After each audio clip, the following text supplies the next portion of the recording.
Well, hi. Today is Tuesday, June 17th, 2025. I'm Todd Studer, and this is Morning Coffee, and this is my shirt bunching up in the back. How's that? Does that look a little bit better?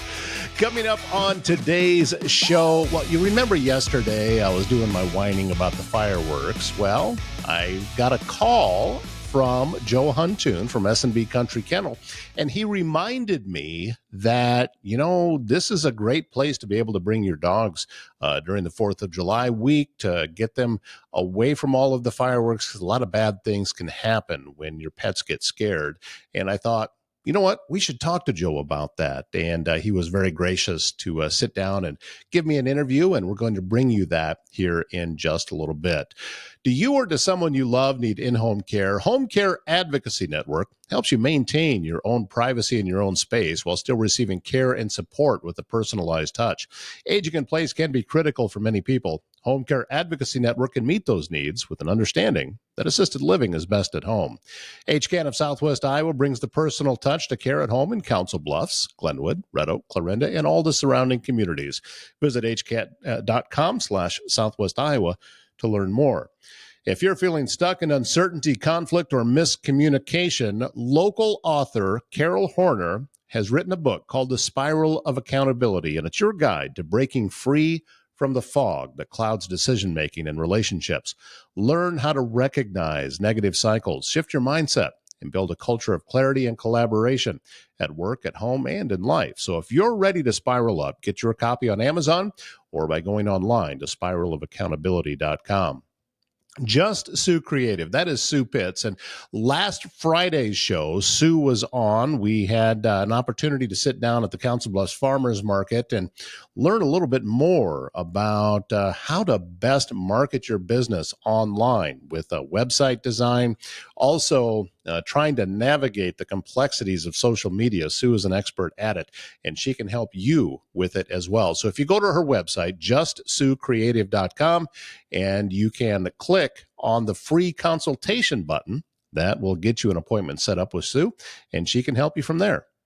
Back with us this morning, it is Joe Huntoon, S&B Country Kennel. Thank you so much. And also thank you for reaching out, because here I thought I was just going off on my own little private rant about fireworks. And you called and said, no, you got some really good tips and also a way for people to be able to avoid that kind of problem. And I never even thought about that bring the dogs to you, and that would be a much safer option.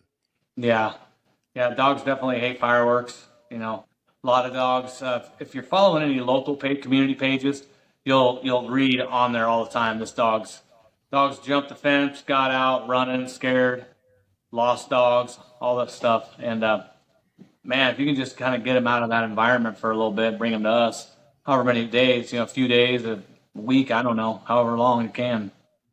Yeah, that's part of it too, is that it's not just the 4th of July. You've got people that are celebrating the day before, sometimes the day after. And with the 4th being on a Friday, probably going to be going on all weekend, not to mention the times that people, want to celebrate June 27th kind of thing.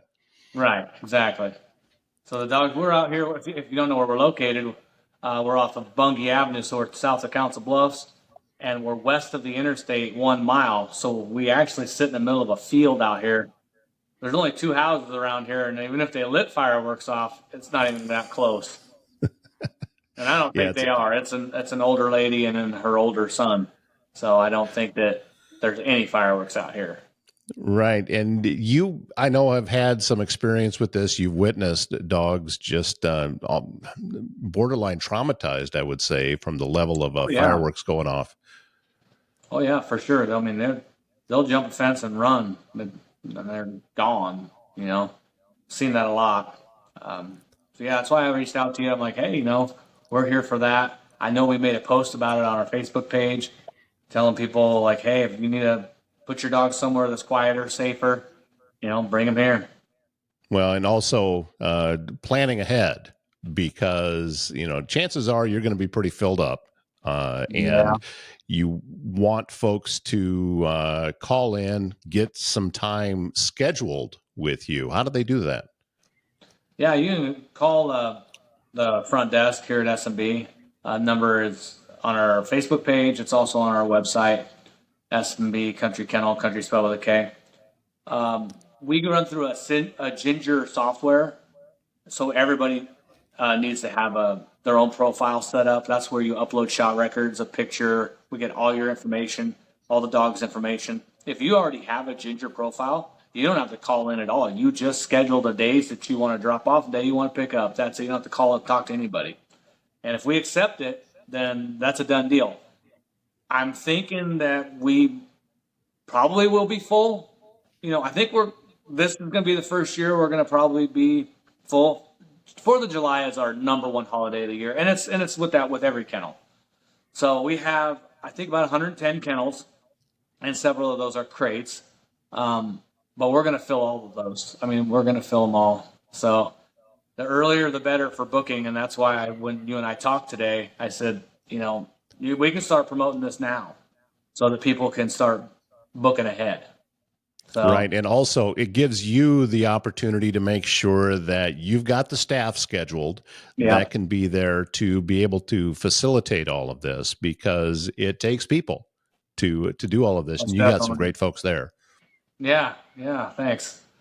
Yeah. We'll have to staff every room and then just all hands on deck. So it'll be fun. But you know what? It's not much different than past holidays we've already had. Once the rooms are open, whether you have 15 dogs in that room or 30, it's really a moot point. It just means your rotations are going to be a little bit longer. It's already staffed. So it's just kind of the way I designed the kennel and the way I built it. So, yeah, we'll have the staff here.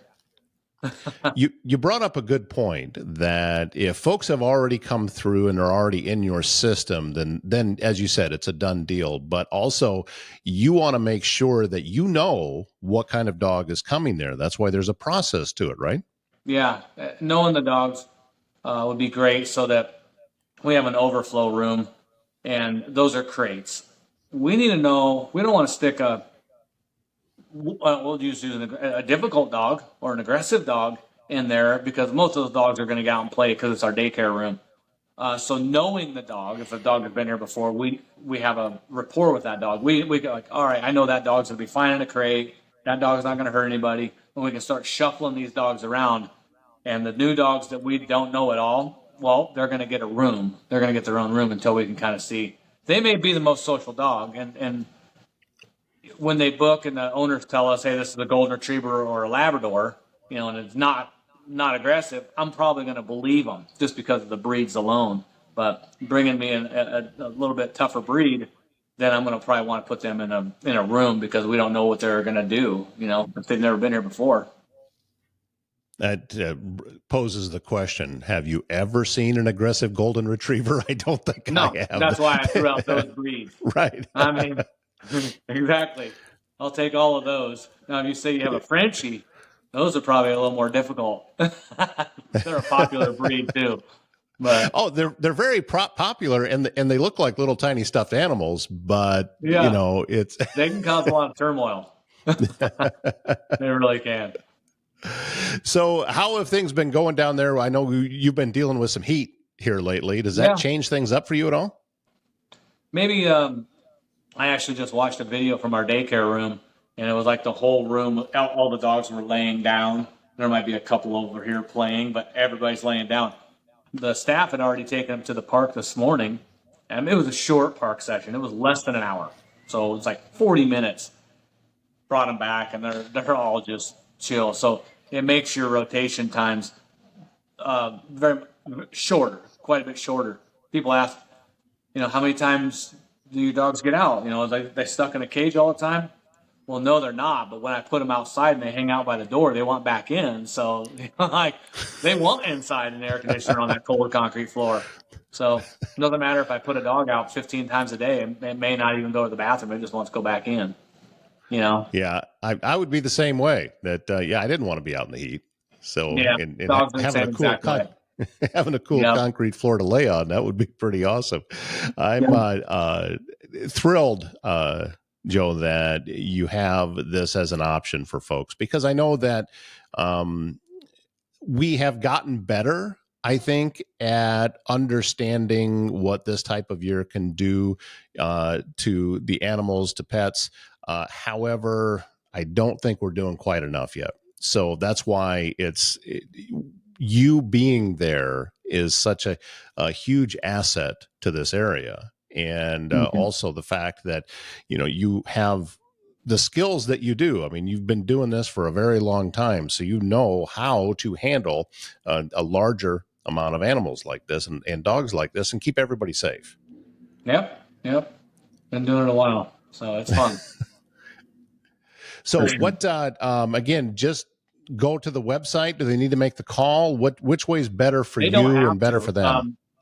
If you go to our website, there's a customer portal for the ginger. So the website has the ginger, and people will go on there, set up their profiles. It's also pinned to the top of our Facebook page. So you really don't have to call the kennel at all. That's why we did it.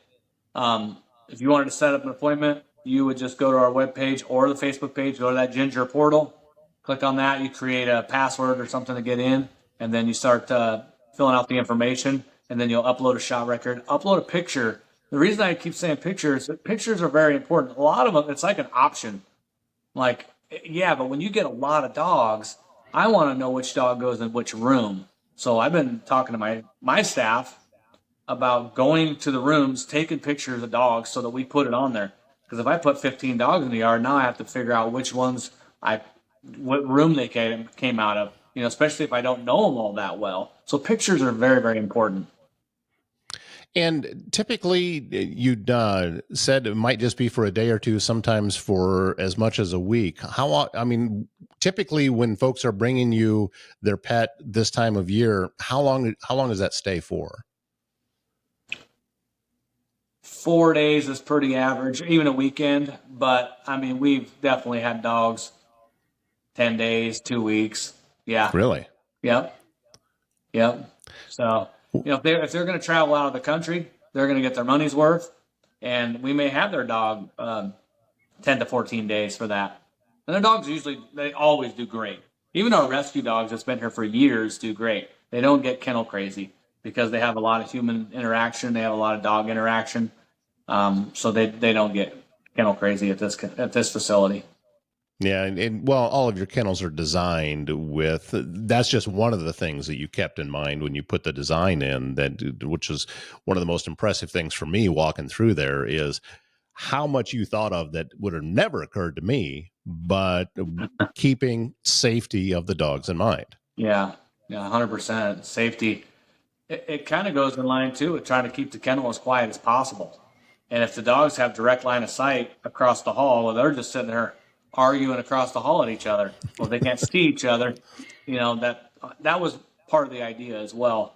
Yes, they can get on their hind legs and look over the anti-fight panel and bark across the hall, and they do. But it would probably be a lot louder if I didn't put those anti-fight panels on there, just for the block and the sight alone.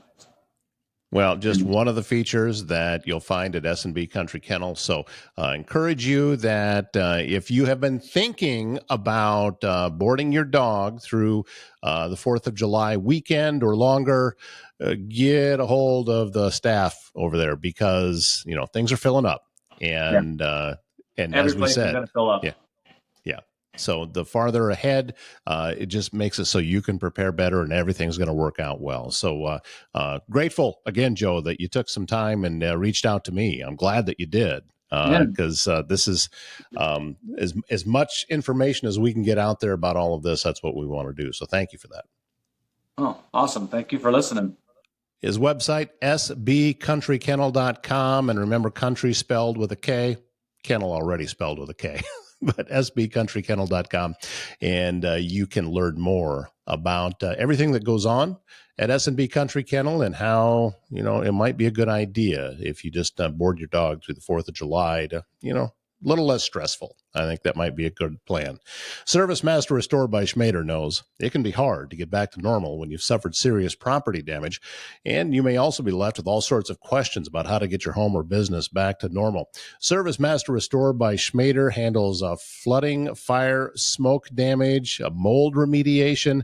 They also can do up cleaning from a hoarding situation, even vandalism. They can go in and clean that type of thing up as well. So Service Master Restored by Schmader is the number that you need.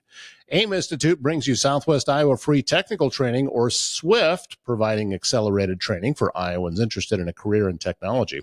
The program, fully funded by the Charles E. Lakin Foundation, and that means participants can register at no cost to themselves. Trainings are facilitated by AIM Institute instructors. Go online, aiminstitute.org, to learn more. And if you need precision metal fabrication done right, look no further than Foxco Fabrication in Council Bluffs. Custom welding, large-scale manufacturing, bringing your ideas to life with expert craftsmanship and cutting-edge technology. Take a look at some of the projects they've already done. Maybe get an idea for your project by going online to foxcofab.com. That wraps up today's show. Thanks again to Joe Huntoon with S&B Country Kennel for being our guest today. He's doing phenomenal work down there, and I would encourage you, if you have a dog, you need to have these guys in your list of where your pet can go. If you're going to be out of town, as he said, with the 4th of July and all of the fireworks, pets can get scared. They can jump a fence. They can be gone before you know it. And this is a way to not just keep them safe, but keep them happy too, because they're not going to be dealing with the fireworks there at S&B Country Kennel. All right, thank you so much for joining me today. I will see you back here again tomorrow. My name's Todd Studer. Have a great Tuesday.